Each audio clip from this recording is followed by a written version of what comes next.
আসসালামু-আলাইকুম viewers, আশা করি সবাই সুস্থ আছেন। আলহামদুলিল্লাহ আমিও সুস্থ আছি। আজকে আমি আপনাদের সামনে একটি ডিফারেন্ট টাইপের রেসিপি নিয়ে হাজির হয়েছি, কিউকাম্বার রোল।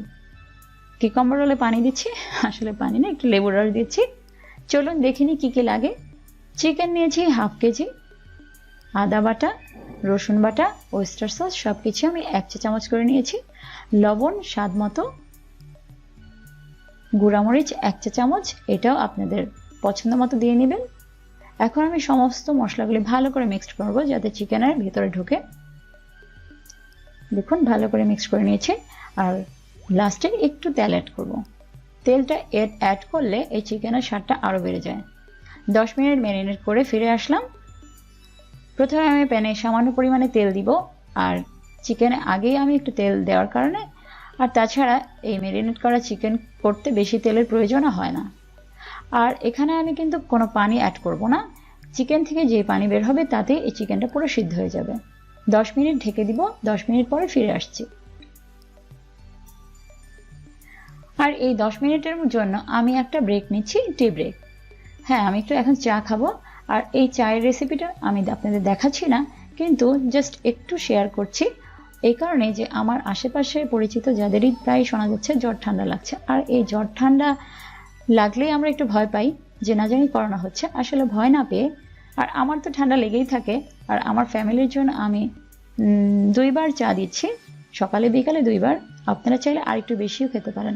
আর এই চায়ের মধ্যে আমি তুলসী, আমার বাসায় একটা তুলসী গাছ লাগিয়ে নিয়েছি। আর এই তুলসী আসলে অনেক শরীরের জন্য উপকারী। তুলসী, আদা আর লবঙ্গ, সাথে একটু লেবুর রস আর মধু দিয়ে এই চাটা যদি খান, শরীরের ঠান্ডা তো দূর হবে, অন্যান্য রোগের জন্য উপকারী। আর বাকিটা আল্লাহ ভরসা।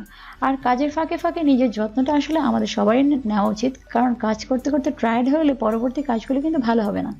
তাই আমার চা খাওয়ার শেষে আমি আবার ফিরে আসলাম। দেখুন আমার চিকেনে যেই পানিটা উঠেছে, আর চিকেন কিন্তু অলরেডি সিদ্ধ হয়ে গেছে। সামান্য এই পানিটা শুকানোর জন্য আমি আরও 5 মিনিট নিব। 5 মিনিট পরে ফিরে আসলাম। দেখুন বাকি পানিটাও শুকিয়ে গেছে।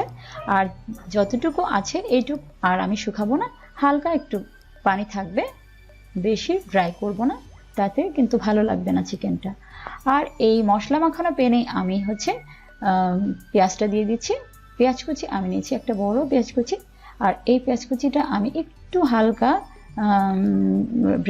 লাল করে নিয়েছি, ব্রাউনটা করে নিয়েছি, যাতে একটু ফ্লেভারটা ভালো লাগে। আর সাথে কাঁচামরিচ, ক্যাপসিকাম আর ধনেপাতা দিয়েছি, আর লবণ সামান্য পরিমাণে। এখন আমি এগুলোর মধ্যে ডিম দিয়ে দিয়েছি 3টা। আর এই সমস্ত উপকরণগুলো আমি ভালো করে মিক্স করে নেব। হ্যাঁ, বেশি ড্রাই করার প্রয়োজন নেই, একটু নরম থাকলে আমি উঠিয়ে ফেলবো। আমার ডিমটা রেডি।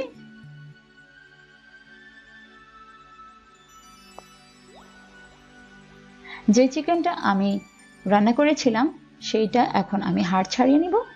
লক্ষ্য করবেন যাতে হাড় যাতে না থাকে।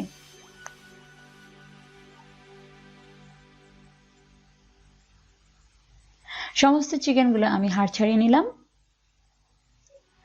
আর এই যে ডিমটা আর চিকেনটা আমি একত্রে ব্লেন্ড করব।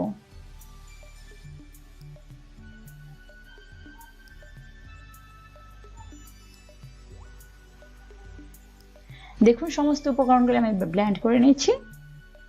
আর এই ব্লেন্ড করার কারণে কিন্তু স্মেলটা অসাধারণ লাগছে। রেডি আমার স্টাফিংটা। চলুন এই স্টাফিংটা কি করা যায়। হ্যাঁ, এই যে শসা দেখছেন, আমি শসা দুটোকে ভালো করে ধুয়ে নিয়েছি। দেখুন এই শসা দুটো কিন্তু খুব ফ্রেশ আর স্ট্রেট। অবশ্যই ফ্রেশ আর স্ট্রেট শসা লাগবে, নতুবা আপনার এই রোল হবে না। এই রোলের জন্য আমি শসার মাথা দুটো কেটে নিলাম। আর একটু মোটা টাইপের শসা হলেই ভালো হয়। দেখুন এই শসার উপর স্কিনটা আমি ফেলে দিব।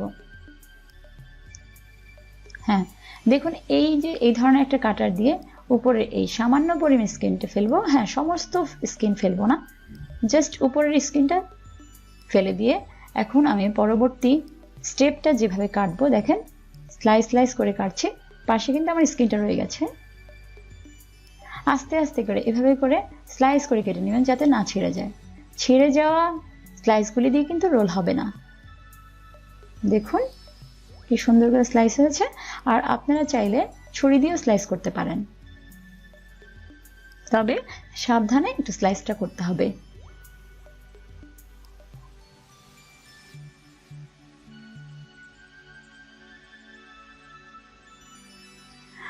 আর এই যে স্লাইস করা শসাগুলো আমি টিস্যু দিয়ে চেপে চেপে নিচ্ছি, এই কারণে যাতে যে আলগা পানিটা না থাকে। দেখুন আমি চেপে চেপে নিচ্ছি টিস্যু দিয়ে।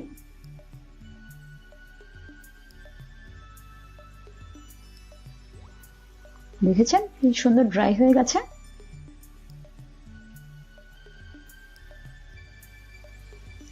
এই সমস্ত স্লাইস করা শসাগুলো কিন্তু আমি একটু চেপে চেপে নিয়েছি, আলগা যে রসটা থাকে সেটা যাতে না থাকে। আর এই যে শসাগুলো দিয়ে অনেক ধরনের রেসিপি রান্না করা যায়, সেগুলো আমি নেক্সটে কোনো একটা ভিডিওতে দেখাবো। আর এই যে আমার স্টাফিং এর জন্য যা রেডি করেছি, এর মধ্যে আমি মায়োনিজ অ্যাড করছি, কারণ আর এই স্টাফিংটা একটু ড্রাই হয়েছে। আর সাথে আপনারা চাইলে দইও দিতে পারেন, তবে দইটা কিন্তু অবশ্যই ছেঁকে নিতে হবে যাতে পানিটা না থাকে। রেডি হয়ে গেল আমার স্টাফিংটা। শুরু করে দিচ্ছি রোল বানানো। প্রথমে আমি শসার একটা স্লাইস নিয়ে আস্তে আস্তে স্টাফিংটা দিয়ে দিব। লক্ষ্য রাখবেন পুরো শসাটাই যাতে এই যে চিকেন আর ডিমের যে মিশ্রণটা আমি তৈরি করেছি এটা যাতে লাগে। দেখুন এখন আস্তে আস্তে, তবে হ্যাঁ একটু আস্তে আস্তে করতে হবে, নতুবা ভিতরের যে চিকেন আর বিফের যে মিক্সচারটা আমি বানিয়েছি এটা কিন্তু বের হয়ে যাবে। দেখুন কি সুন্দর রোল হয়ে গেছে। আরেকটা দেখিয়ে দিচ্ছি। আপনারা ইচ্ছে করলে এখানে চিকেন ডিম ছাড়া অন্য যে কোনো কিছু কিন্তু অ্যাড করতে পারেন, ভেজিটেবলসও দিয়ে করতে পারেন। এখন আস্তে আস্তে করে আরেকটা রোল বানিয়ে নিচ্ছি। দেখুন খুব ইজি, তবে একটু সাবধান করে রোলটা করতে হবে।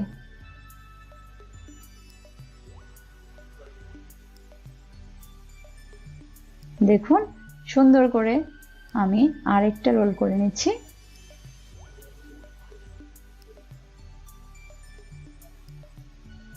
দেখুন এই যে আমি এখন ডেকোরেশন করে নিয়ে আসলাম, দেখুন কি সুন্দর লাগছে।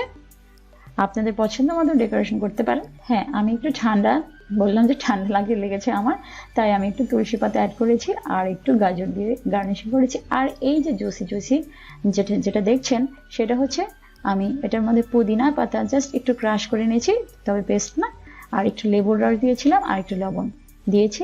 আর এই জুসিটা এই কিউকাম্বার রোলের জন্য কিন্তু অসাধারণ স্বাদ বাড়িয়ে দেয়। একবার বানিয়ে দেখবেন, অসাধারণ লাগবে। আমি একটা খেয়ে দেখি।